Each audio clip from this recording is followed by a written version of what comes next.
미국의 작가 중에 마크 트웨인이라고 하는 유명한 작가가 있죠. 우리에게는 톰 소유의 모험으로 잘 알려진 그런 사람입니다. 이분은 글도 많이 썼지만 여러 가지 발명품에 투자를 한 사람으로 그렇게 알려져 있습니다. 그런데 투자할 때마다 재미를 별로 못 봤습니다. 별로 가치 없는 것에 투자를 하는 바람에. 그런데 하루는 아주 허술한 차림을 한 남자가 찾아왔습니다. 옷도 초라하고 생김새도 아주 가난해 보이는 그런 남자였습니다. 이분이 자기가 만든 발명품이 하나 있다고 그 발명품을 내밀면서 당신이 5불만 투자를 하면, 그 당시는 5불이 큰 돈입니다. 5불만 투자를 하면 앞으로 이 상품에서 나오는 수익의 절반을 당신에게 드리겠다, 그렇게 제안을 했습니다. 마크 트웨인이 그 내미는 물품을 보니까 별 볼 일이 없어 보였습니다. 그저 통에 하나 달려있고 줄이 좀 있는, 그래서 냉정하게 거절해서 돌려보냈습니다. 그날 거절당하고 돌아간 그 남자의 이름이 알렉산더 그레이엄 벨이라고 하는 사람이었고, 그가 들고 왔던 그 발명품이 전화기라고 하는 것입니다. 요즘은 셀폰이 발달을 해서 이 전화기에 대한 효율이 조금 떨어지긴 했습니다만은 전 세계 사람들에게 없어서는 안 될 가장 중요한 필수품이 전화기 아니겠습니까? 특히 여자분들에게는 생명줄과 같은 것이 전화기인데, 그야말로 인류 역사상 가장 위대한 발명품에 참여할 수 있는 그 기회를 놓친 것입니다. 여러분, 기회라고 하는 것은 내 앞에 왔을 때 잡아야 하는 것입니다. 사람을 만날 기회가 왔을 때에 그 사람을 잡아야 돼요. 사랑할 기회가 왔을 때에 사랑해야 되는 것입니다. 우리가 헌신하고 투자할 기회가 왔을 때에 바르게 헌신하고 투자를 해야지 열매를 맺는 것입니다. 무엇보다도 하나님이 우리를 부르셔서 하나님이 말씀하실 때에 그 부르심에 순종할 기회를 놓치면 우리는 정말 하나님이 예배하신 은혜에 참여할 수가 없게 됩니다. 하나님께서 우리에게 말씀하실 때는 언제나 순종을 요구하시고, 또 우리가 순종하게 될 때는 하나님께서 예배하신 축복이 반드시 기다리고 있습니다. 어제도 말씀을 여러 차례 드린 것처럼 하나님은 여러분과 저를 잘못되게 이끌려고 순종을 요구하시는 것이 아니라 하나님이 준비해 놓으신 최선의 복을 우리에게 안겨주시려고, 그것을 우리는 하나님 사이즈의 축복이라고 불렀습니다. 가장 아름답고 존귀한 축복을 여러분들에게 안겨주시기 위해서 순종하라고 말씀하고 있는 것입니다. 그런데 참 불행하게도 많은 분들이 이 순종의 기회를 놓치고 있습니다. 심지어는 어떻게 하면 순종하지 않을 수가 있나, 여러 가지 많은 변명을 들이대면서 순종을 피하려고 합니다. 마치 순종하는 것은 손해 날 일이고 순종하는 것은 큰 부담이나 되는 것처럼 순종을 회피하는 경향이 있습니다만은 이것은 대단히 잘못된 자세가 아닐 수가 없습니다. 순종이라고 하는 것은 축복을 향한 하나님의 신실한 초청이기 때문에 하나님 앞에 yes sir 하고 따르면 지금까지 경험하지 못했던 새로운 은혜가 우리에게 임하는 것입니다. 이런 의미에서 순종이냐 불순종이냐라고 하는 두 가지 선택 앞에 우리는 매일매일의 삶을 시작하고 있는데, 순종을 택할 때 여러분의 인생은 변화되어지고 달라질 수가 있습니다. 그러나 불순종하게 되면 하나님이 예비하신 모든 은혜는 우리와 상관이 없게 됩니다. 오늘같이 읽은 이 본문에 보시면은 바로 이와 같은 사실을 우리에게 잘 보여주는 예수님의 비유의 말씀이 하나 기록되어 있습니다. 흔히 말하는 천국 잔치에 대한 비유의 말씀인데, 우리 15절 보시면 함께 먹는 사람 중에 하나가 이 말을 듣고 이르되 무릇 하나님의 나라에서 떡을 먹는 자는 복되도다 하니, 이르시되 어떤 사람이 큰 잔치를 배설하고 많은 사람을 초청하였다. 여기 나오는 어떤 사람은 사실 하나님 자신을 상징하는 것입니다. 하나님께서 큰 잔치를 준비를 하신 후에 많은 사람들을 오라고 초청을 한 것입니다. 그런데 17절에 보니까 잔치할 시간이 다 되어서 이제 종을 그 사람들에게 보내어서 이제 준비가 다 됐으니까 오십시오라고 실제적인 초청을 했더니 사람들이 다 함께 변명을 합니다. 여러분, 유대 사람들의 풍습에 의하면은 잔치에 초청할 때에 그냥 무작위로 초청하지 않습니다. 미리 사전에 분례될 사람들을 다 정한 후에 당신을 잔치에 오게 하겠습니다라고 먼저 통보를 한 후에 잔치가 다 준비가 되면 그때 마지막으로 종을 보내서 그 사람들을 잔치상에 오게 하는 것입니다. 그랬으면 이 사람들은 미리 예약된 사람이에요. 잔치에 오기로 약속을 한 사람들인데 막상 잔치가 다 준비가 돼서 그들을 부르려고 종이 갔더니 18절에 보면은 다 일치하여 사양하여 가로되. 이 일치하여 사양했다. 마치 약속이 난 것처럼 모든 초청받은 그 사람들이 한결같이 익스큐즈를 하기 시작하는 것입니다. 첫 번째 사람은 밭을 샀으니 불갑을 가봐야 되겠다. 이 잔치에 갈 수가 없습니다. 라고 그렇게 변명을 했습니다. 밭을 샀다고 하는 것은 요즘 말로 표현하면 부동산을 매매하는 것입니다. 사업체를 매매하는 것입니다. 오늘 내가 처음 사업체 매매를 하고 오픈해야 될 날이기 때문에 갈 수가 없습니다. 아마 그런 익스큐즈를 한 것 같습니다. 19절에 나오는 또 한 사람은 소 5겨리를 샀기 때문에 시험하기 위해서 가봐야 되겠습니다.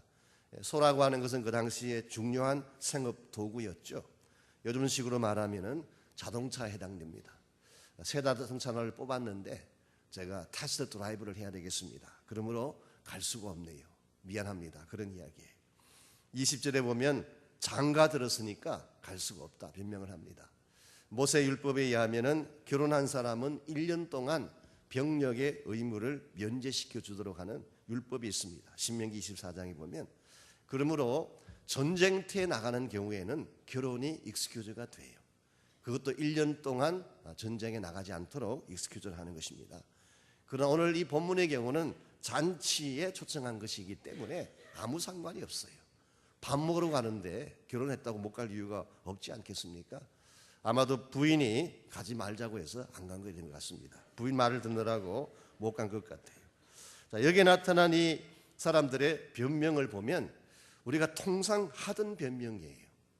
쉽게 말하면 이와 같은 일을 가지고 그렇게까지 죄라고까지 할 수가 있을까? 예컨대 이 사람들이 살인을 했다든가 마약을 복용했다든가 뭐 성적인 범죄를 저질렀다든가 그렇다면 진노할 수가 있고 이 사람들에 대해서 응징하는 것이 마땅하겠지만 우리가 일상적으로 행하던 평범한 일들이에요. 가게 문 열고 자동차 테스트하고 그리고 가정생활 하겠다는 건데 그게 그렇게까지 큰 죄처럼 보이지 않습니다. 그런데 오늘 21절 말씀 보면 이와 같은 이들의 변명에 대해서 주인이 진노를 합니다. 굉장히 화가 나셨어요. 여러분 부동산 매매가 그렇게 큰 잘못입니까? 만약 부동산 매매하고 사업체 여는 것이 큰 잘못이라면 자본주의 사회에서 어떻게 살 수가 있겠어요? 새 자동차 하나 뽑았으면 시운전할 수도 있는 것이지 그거 가지고 하나님이 진노하신다면 여러분은 아마 이해가 안 가실 것입니다. 부인 말 듣는 것이 그렇게 잘못된 것입니까? 와이프 말 듣는 것이 죄라면 전 벌써 사형감입니다. 어떻게 와이프 말 듣는 것이 그렇게 큰 죄라고 할 수가 있겠어요? 그런데 왜 하나님께서 우리가 볼 때는 일상적인 일 같고 별로 중요하지 아니한 대목 같은데 이렇게까지 진노하셔서 너희들은 내 천국의 맛을 볼 수 없다. 그리고 이 사람들은 다 쫓아내고 새로운 사람들을 부르는 이 하나님의 모습. 여러분 이것이 이해가 되십니까? 오늘 본문에서 하나님께서 왜 이 사람들의 행동에 대해서 그렇게까지 진노하셨는가? 이걸 여러분이 바로 아는 것이 오늘 본문을 푸는 사실 키가 되는 것입니다. 하나님께서 진노하신 이유는 그들이 행한 몇 가지 행동 때문이 아니라 하나님 자신을 거절함 때문입니다. 이게 바로 불순종이에요. 오늘 많은 사람들이 하나님 말씀하실 때에 불순종한 것 몇 가지가 뭐 그렇게 심각한 죄냐? 이 정도는 할 수 있는 거 아니냐라고 생각을 하는데 하나님은 불순종을 가장 심각한 죄로 생각하십니다. 여러분 불순종한다고 하는 것은 하나님 자체를 리젝트하는 것을 말하기 때문에 대단히 심각한 죄예요. 여러분 기억나십니까? 아담이 어떤 범죄를 했습니까? 아담이 범죄한 내용을 들여다보면 별것 아니에요. 동산 안에 있는 과일 하나 따먹은 것입니다. 여러분, 그게 그렇게까지 죽을 죄라고 할 수가 있을까요? 마약을 복용한 것도 아니고 다른 여자랑 바람을 피운 것도 아니고, 다른 여자가 없었으니까 물론 못 피웠겠지만, 그래서 에덴이 천국입니다. 천국인 이유가 바람 피울 다른 여자가 없기 때문에. 그냥 과일 하나 따먹은 것인데 이것 하나 가지고 죽음이라고 하는 형벌을 주셨어요. 여러분, 얼핏 보면 이해가 가지 않습니다. 아담이 범죄했던 그 범죄는 단순하게 과일을 따먹었냐 안 따먹냐가 문제가 아니에요. 겉으로 나타난 액션보다 더 중요한 것은 하나님을 거절한 것입니다. 하나님의 말씀을 불순종한 것입니다. 그래서 로마서 5장 19절에서 한 사람의 불순종함으로 죄가 들어왔고 죄로 말미암아 사망이 왔다고 성경은 기록합니다. 아담이 불순종한 우리가 볼 때는 작게 보이는 그 죄가 온 인류를 죄인되게 만들었고 죄와 고통의 속박 속에 묻는 결과를 낳은 것입니다. 그리고 온 피조물을 다 상하게 하고 결국은 죽음의 형벌을 가져오게 한 것이 불순종이에요. 여러분, 불순종이라고 하는 것은 모든 죄의 근본 뿌리임을 알아야 됩니다. 불순종은 하나님을 거절하는 것이고 하나님의 길을 떠난 것이기 때문에 불순종한 그 순간 불행이 시작되는 것입니다. 불순종한 그 순간 고통과 아픔이 찾아오는 것입니다. 이와 같이 하나님께서 초청하셨을 때 이 초청을 거부한 결과, 즉 불순종함으로 하나님 자체를 리젝트한 결과 21절에서 24절까지를 보면 종이 진노하여서 다른 사람들을 대신 불러오게 합니다. 여기에 불러온 다른 사람들은 바로 이방인을 상징하는 것입니다. 그리고 24절에서 말씀하시기를 내가 너희에게 말하노니 전에 청하였던 그 사람은 한 사람도 내 잔치를 맛보지 못하리라. 이게 바로 불순종의 대가입니다. 불순종하게 되면 하나님께서 준비해 놓으신 아름다운 잔치상을 맛볼 수가 없는 것입니다. 불순종하면 하나님이 우리에게 주셨던 모든 특권이 박탈당하게 됩니다. 불순종하면 자녀의 특권을 잃어버리게 돼요. 불순종하면 하나님 백성됨의 영광된 특권을 잃어버리게 됩니다. 불순종하면 인간의 존귀함과 아름다움을 박탈당하게 돼요. 그래서 오늘날 우리 인생이 이처럼 비참해지고 정말 인간답지 못한 삶을 살게 되는 원인이 되는 것입니다. 이런 의미에서 오늘 여러분들께서 하나님이 말씀하실 때 순종하는 것이 얼마나 중요한지를 인식하시기를 바랍니다. 하나님이 나를 초청하실 때에 내가 원하는 것을 말씀하시든 원치 않는 것을 말씀하시든, 하나님 나에게 길을 인도하실 때에 한 번도 가보지 아니한 생소한 길로 인도하시든 익숙한 길로 인도하시든 하나님이 말씀하심으로 순종하면 여러분의 인생은 달라집니다. 하나님이 예배하신 모든 축복과 능력이 여러분의 소유가 될 수가 있어요. 오늘 또 하나님이 우리를 부르셨는데 하나님은 매일매일의 삶 가운데서 우리를 초청하시고 말씀하십니다. 하나님이 말씀하시는 그 순간이 우리가 순종해야 될 기회예요. 하나님이 우리에게 주신 순종의 기회, 이걸 놓치지 않게 되면 여러분은 그때마다 하나님 사이즈의 새로운 은혜를 누리게 되는 것입니다. 그러므로 우리가 어떻게 하면 하나님이 나에게 순종할 기회를 주셨을 때 이것을 놓치지 아니하고 하나님 사이즈의 축복을 향해 나아갈 수가 있을까? 첫 번째로 여러분이 하나님이 주신 순종의 기회를 놓치지 않으려면 하나님의 권위를 인정해야 됩니다. 하나님의 authority, 하나님의 권위를 인정하지 아니하면 순종할 수가 없습니다. 자, 오늘 본문에서 하나님께서 진노하신 이유는 첫째로 그분의 권위에 손상이 갔기 때문에 하나님께서 진노하신 것입니다. 말씀을 드린 것처럼 초청하기로 결정했던 그 첫 번째 대상은 약속된 사람이었습니다. 무작위로 부른 게 아니었어요. 하나님께서는 먼저 약속을 하신 후에, 즉 언약을 맺은 후에 언약 맺은 그 백성들을 부른 거예요. 그러므로 첫 번째 나왔던 그 사람들, 거절한 사람들은 유대인을 상징한다고 보면 돼요. 하나님의 선민, 이스라엘 민족을 상징한다고 보면 되는 것입니다. 그들은 하나님과 언약을 맺었던 언약의 백성이었습니다. 그런데 자기들 마음대로 언약을 파괴해버린 것입니다. 이것은 하나님께서 주신, 하나님이 가지고 계시는 근본 권위에 대한 도전이라고 말할 수가 있습니다. 하나님 이것을 절대로 용납하지 아니하십니다. 여러분, 사탄이 처음 인간을 미혹할 때도 바로 이 부분을 건드렸어요. 하와에게 다가가서 하와가 말을 합니다. 하나님 말씀하시기를 이 과일 다른 건 다 먹어도 괜찮은데 이 과일을 먹으면 죽는다고 말씀하셨습니다. 그때 마귀가 뭐라고 이야기했어요? 뱀이 하나님이 정말 그렇게 말씀하시더냐? 이 하나님 말씀의 권위에 의심을 집어넣은 것입니다. 그리고 덧붙이기를 결단코 죽지 아니하리라. 하나님이 죽는다고 했는데 죽지 않는다고 말하는 것이 무슨 뜻이에요? 하나님이 말씀하신 권위를 정면으로 부인한 것입니다. 그러고 나서 이야기하기를 너가 그것을 따먹으면 눈이 맑아져서 하나님과 같아지기 때문이다. 이게 미혹이에요. 지금 이 하와의 마음속에 이 마귀가 하는 이야기를 잘 알아들어야 되는데 그 말을 잘 새겨듣지 못했습니다. 하나님과 같아진다는 것이 무슨 뜻이에요? 그것은 있을 수가 없는 것입니다.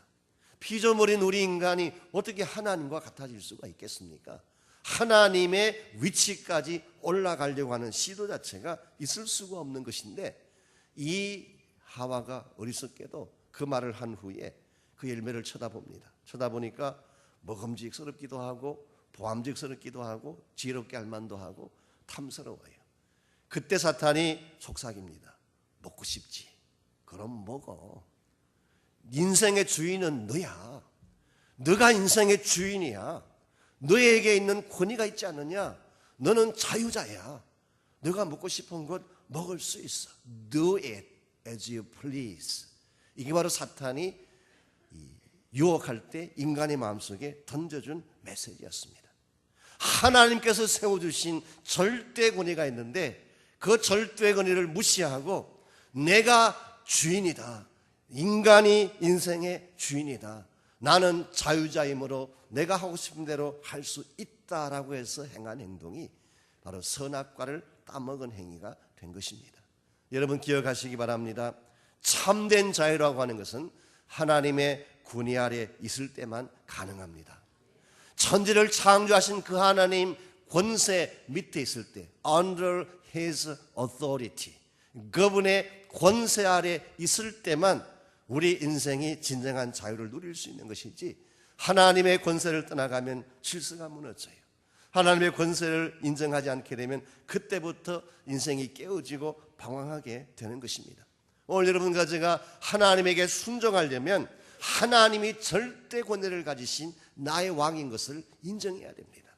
오늘날 많은 젊은 사람들이 민주주의를 참 좋아하시는데 한 가지 기억하실 것이 있습니다. 민주주의라는 사상은 성경에서 나온 사상이 아닙니다. 민주주의의 발상지는 그리스예요.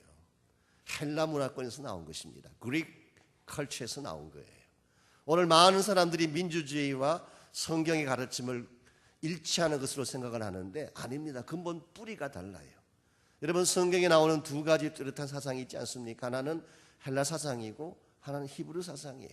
성경의 사상은 히브리 사상입니다. 헬라 사상이 아니에요. 사람이 중심이 된 민주라는 말의 뜻이 뭐예요? 인간이 주인이라는 뜻이에요. 사람이 주인이다. 유권자가 전부다. 이게 바로 민주주의 아닙니까? 그런데 하나님의 나라는 성경에 의하면은 민주가 아니라 킹덤이에요. 왕국이에요. 자, 킹덤이라는 말 속에는 무엇이 들어있는 것입니까? 왕이 계시다는 뜻이에요. 왕이 다스리는 나라가 하나님 나라예요. 자, 왕이 다스려야 될 나라에 왕이 권세를 행사하지 아니하고 저마다 원하는 대로 사람들이 가지고 있는 자기의 권위를 주장하기 시작하면 어떤 현상이 오겠습니까? 케이아스가 되는 것입니다. 혼란이 오는 것입니다. 오늘날 가정의 질서가 무너지는 것도 어쩌면 여기에 이유가 있는지 모릅니다. 하나님이 각 가정에 세워주신 권세가 있습니다. 권위가 있어요. 여러분이 그 권위에 순종하는 것은 그 사람 때문에 순종하는 게 아니라 그 권위를 주신 하나님 때문에 순종하는 것입니다. 교회 생활 가운데서도 교회가 세운 리더들이 있습니다. 우리가 왜 리더 말에 순종해야 되는지 아십니까? 그 사람이 나보다 더 낫고 더 인격이 뛰어나고 더 완벽해서 그런 것이 아니에요. 물론 그런 면도 있어야 되겠지만 당연히 리더니까. 그러나 그것 때문만은 아니에요. 하나님이 세워주셨기 때문에 순종하는 것입니다. 오늘 여러분과 제가 하나님의 권위를 인정하지 아니하면 결코 올바른 순종을 할 수가 없습니다. 이런 면에서 오늘 여러분의 인생 가운데서 과연 하나님이 내 삶의 왕이신가, 아니면 하나님이 나의 보조자에 불과하신가를 결정하셔야 돼요. 하나님이 왕이 되실 때 여러분의 인생은 자유케 될 수가 있습니다. 진정한 축복을 향해 나갈 수가 있게 돼요. 두 번째로 하나님의 권위를 인정할 뿐만 아니라 하나님에게 우선순위를 두어야만 순종을 할 수가 있습니다. 이 priority. 오늘 본문에서 초청받은 자들의 또 한 가지 문제가 뭐냐고 하면 하나님의 부르심보다 자신의 생업에 더 우선을 두었다는 데 문제가 있습니다. 여러분 오해하지 마십시오. 우리가 일하는 것, 생업 때문에 장사하고 가정 때문에 시간 보내는 것 잘못됐다는 것 절대로 아닙니다. 여러분 열심히 일하셔야 돼요. 사업도 일구셔야 되고 가정도 도와야 돼요. 그러나 한 가지 중요한 포인트가 무엇입니까? 하나님보다 앞서가게 하면 안 된다는 것입니다. 하나님이 우리 인생의 맨 앞에 서시고 그 다음에 사업과 가정과 우리 인간의 모든 삶들이 따라갈 때 그때 가장 열매가 극대화되는 것입니다. 예수님께서 말씀하시기를 너희는 먼저 그 나라와 그 의를 구하라. 예수님은 분명히 우선순위를 말씀하셨어요. 하나님의 나라와 하나님의 의를 구하는 것이 먼저다. 너희들이 이것을 바로 하고 나면 그 다음에 필요한 모든 다른 것들은 all other things shall be added upon it. 다른 모든 것들은 그 위에 더하여 주시리라. 오늘 하나님께서 정말 내 인생에 하나님을 최우선 순위로 삼고 그분을 가장 앞장 세워서 인생을 살아가게 되면 여러분 인생에 주어질 다른 모든 것들이 순적하게 진행이 되고 하나님의 축복과 은혜가 여러분 삶 속에 더하여 지는 것입니다. 이 원리가 성경이 가르치는 그처한 삶의 원리예요. C.S. 루이스라고 하는 영국의 유명한 작가가 있습니다. 그분이 쓴 책 중에 많은 책을 썼는데 스크루테이프 레터라고 하는 재미있는 동화 같은 책이 있어요. 그 책은 그 내용은 뭐냐고 하면 스크루테이프라고 하는 이 고참 마귀가 있었습니다. 이 고참 마귀가 이제 신참 마귀 자기 조카인데 마귀 조카니까 그 조카도 역시 마귀 아니겠습니까? 그래서 신참 조카 마귀를 앞에 놓고 이 신참이니까 아직 일을 잘 못해요. 제대로 못해요. 마귀가 하는 주된 일이 뭐겠습니까? 어떻게 하든지 사람들을 미혹해서 삶을 파괴시키고 더 많이 지옥으로 가게 하는 이게 마귀의 사역인데 이 신참이니까 이걸 잘 못하는 것을 알고 이제 그 신참 자기 조카 마귀한테 어떻게 하면 더 많은 사람을 미혹할 수 있나 이걸 충고하고 조언해 주는 것을 편지 형식으로 적은 것이 스크루테이프 레터라고 하는 그런 책입니다. 참 재미도 있고 인사이트가 깊은 책이에요. 거기 보게 되면 이런 전략이 나옵니다. 할 수만 있으면 사람들을 바쁘게 만들어라. 그래서 열심히 자기에게 맡겨진 일에 열심으로 일하도록 만들어라. 하나님을 생각할 틈이 없도록 바쁘게 하고 열심히 일하게 하고 내 인생은 내가 책임진다는 생각을 심어주어라. 여러분 이게 마귀의 전략 중에 하나입니다. 여러분 바쁜 것이 좋은 것 같지만 바쁜 것은 위험한 것입니다. 하나님을 생각하지 못할 정도로 바쁘다면 대단히 위험한 것이에요. 하나님이 먼저 생각나야 돼요. 여러분이 일보다도 하나님이 먼저 생각나시기 바랍니다. 어떠한 사역이나 어떠한 일보다도 하나님이 먼저 될 때에 우리에게 주어진 일이나 사역도 바르게 감당할 수가 있어요. 하나님이 앞장서서 일하시면 안 될 것도 풀릴 수가 있습니다. 우리 인간이 수십 년 걸려서 해야 될 일을 하나님이 한 번만 만져주시면 며칠 만에 끝날 수도 있어요. 오늘 여러분들이 이 사실을 바로 안다면 내가 열심히 일해서 내 인생을 빌드업하자 이것이 지혜로운 인생이 아니라 하나님을 최우선순위로 삼고 그분에게 순종하자 이것이 올바른 크리스찬 삶의 지혜입니다. 여러분들께서 정말 하나님을 순종하려면 첫 번째는 하나님의 authority, 권위를 인정하십시오. 두 번째는 모든 삶의 우선순위를 하나님에게 먼저 두시기를 바랍니다. 마지막 세 번째로 선택을 바로 해야 돼요. 선택을 바로 해야 됩니다.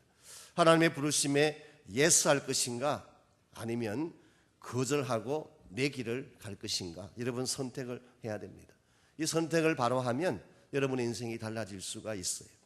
21절 말씀에 나열된 사람들, 다시 제가 읽어드리면, 그 종에게 이르되 빨리 시내 거리 골목으로 나가서 가난한 자들과 몸이 불편한 사람들, 또 소경들, 저는 자들을 데려오라, 그렇게 말씀하셨습니다. 여기에 나오는 이 사람들의 리스트를 보면 제대로 된 사람이 없어요. 다 이상한 사람들이에요. 유대인의 입장에서 본다면 정상적이 아니라고 생각할 만한 이러한 사람들, 일반적으로는 버려지고 사회 주변으로 밀려난 사람들, 그런데 이런 사람들을 하나님이 데려오게 하셔서 왕의 잔치에 참여를 시킨 것입니다. 즉 자격이 없지만 은혜로 불러준 이방인들을 상징하는 것입니다. 자, 첫 번째 불렀던 유대인들은 하나님의 약속을 받은 백성임에도 불구하고 노를 선택함으로 그들은 잔치에 참여하지를 못했는데, 참으로 신비하게도 잔치에 들어올 자격이 없는 이방인들은 이와 같은 초청에 응해서 오늘 하나님의 초청에 올 것을 선택했기 때문에 하나님 나라의 축복을 맛보게 된 것입니다. 이것이 믿음의 선택이 가져온 위대한 열매라고 부를 수가 있습니다. 오늘 여러분과 제가 하나님 나라에 들어오게 된 것은 은혜예요. 첫째는 하나님 은혜 때문에 부름받은 것입니다.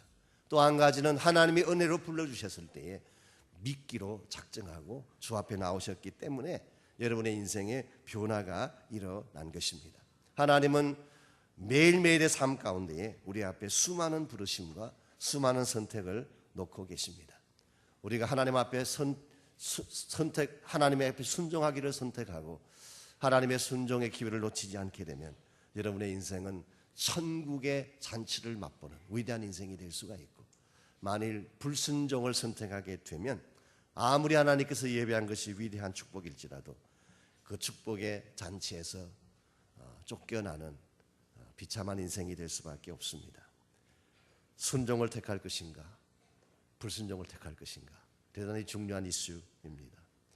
오늘 여러분 아시는 대로 안희숙 사모님 우리 14주기를 맞는 날입니다. 14년 전 바로 오늘 하나님 부르심 받고 천국으로 가셨는데, 참으로 많은 아름다운 유산을 저희 교회도 남겨주셨고 또 우리 한국 민족 역사 속에도 남기고 가셨습니다. 그분이 쓴 대표작 죽음은 죽으리라 라고 하는 책에 보면 수많은 간증들이 나오지만 그 중에 사모님이 살아 생전 계실 때에 설교 중에 본인이 직접 간증하셨던 간증이 하나 있습니다. 일본 간수가 이 안 사모님을 틈만 나면 불러다가 회유를 하려고, 어떻게든 마음을 돌려보려고, 왜냐니까 아까우니까 마음을 돌려보려고 회유하는 말을 하기도 하고, 어떤 때는 글을 쓰게 하기도 하고 편지를 쓰게 하기도 하고 또 협박을 하기도 하고 별일을 다 했습니다. 근데 그때마다 사모님 마음이 움직이지 않으니까 하루는 이렇게 협박을 했습니다. 당신 그렇게 하면 죽게 돼. 그 말에 사모님이 대답하신 대답이 있습니다. 무슨 말씀을 그렇게 하십니까? 안희숙이는 이미 죽어서 들어왔습니다. 날 사랑하신 하나님 앞에 또 다른 선택은 없습니다. 하나님의 뜻을 위해서라면, 하나님의 부르심의 영광을 위해서라면 이미 죽었노라고 선포했던 안 사모님의 순종, 이것이 저는 그분의 인생을 위대하게 만들었다고 저는 생각합니다. 정말 가날편 여인의 몸으로 그 감옥 속에 있는 흉측한 사람들을 변화시키는 역사들을 했어요. 정말 살인한 자들, 정말 살인 죄수들, 수많은 악한 자들이 있는 그 안에 들어가서 그 감옥 안에 천국을 여는 놀라운 역사를 하셨고, 우리 민족이 가장 어둡고 암담하고 비참할 때에 우리 민족 역사에 새 희망의 빛을 던져주셨던 귀한 사모님, 하나님 앞에 순종했기 때문에 저는 그 위대한 대열에 참여하게 됐다고 저는 믿습니다. 오늘 여러분과 저의 삶도 마찬가지입니다. 순종하면 여러분의 인생이 하나님께 쓰임받게 됩니다. 불순종하면 하나님은 여러분을 통해서 일할 수가 없습니다. 저는 오늘 아침에 여러분 한 분 한 분이 하나님을 순종하기 위해서 열린 마음으로 주 앞에 나가는 시간이 있기를 바랍니다. 하나님이 나에게 만일 나를 부르셔서 나에게 말씀하신다면 하나님 순종할 수 있는 이 기회를 놓치지 않게 하십시오.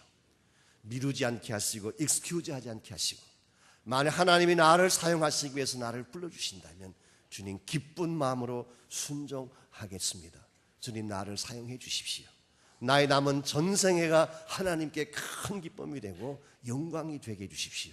이와 같은 고백으로 우리 한번 주님 앞에 기도하며 나가면 좋겠습니다. 특별히 기도할 때 하나님, 오늘 하루의 삶 가운데에 주님 무슨 말씀하시든지 하나님을 선택하게 하시고 하나님을 내 인생의 최우선 순위로 삼아서 그분 영광 위에 사는 하루가 되게 해달라고 기도하시고, 우리 남은 한 주간, 이제 마지막 한 주간입니다. 성령의 특별한 기름 부음을 허락해 주셔서 정말 그동안 축적되었던 기도가 본물처럼 응답되어지고 터져나오고